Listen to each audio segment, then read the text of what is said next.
Pikalt on räägitud, et viimasel 30 aasta maailma keskmine temperatuur on tõusnud.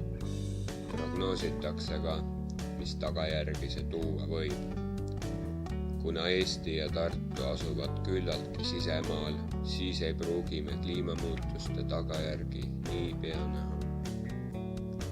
Kuid arvatavasti üks esimesi nähtusi on tormide sagenemine.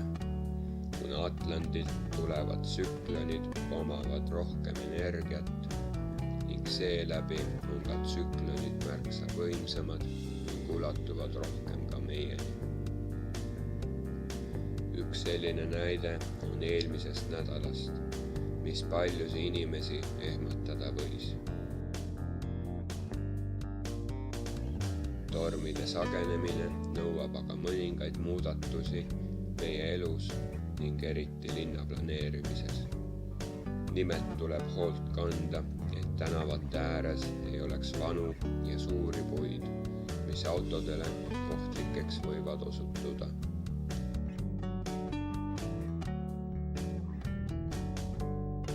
Sama tuleb jälgida ka majade juures. Muidugi ka parklad, mis tihti asuvad parkide ja alleede ääres.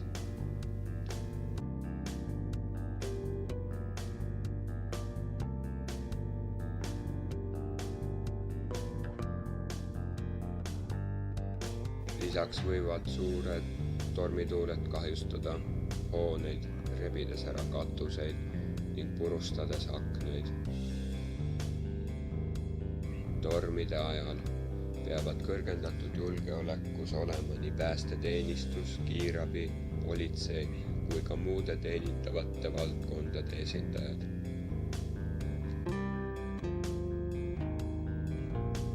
Olgu nendeks siis elektririkete parandajad või kaubanduskeskuste töötajad.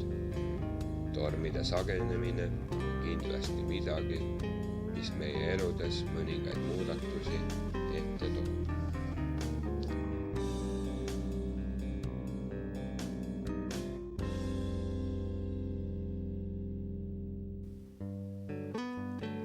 Teiseks kliimamuutuse väljenduseks Tartus võib olla Emajõe veetaseme tõus.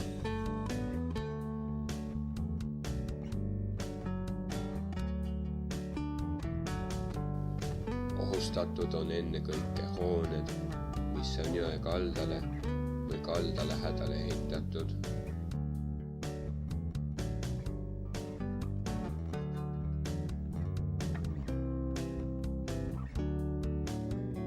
Linnaplaneerijad peavad seetõttu hoolt kandma, et uusi hooneid nii lähestikku enam ei ehitataks või tuleb ehitada tõkkeid, mis vee levimist takistaks.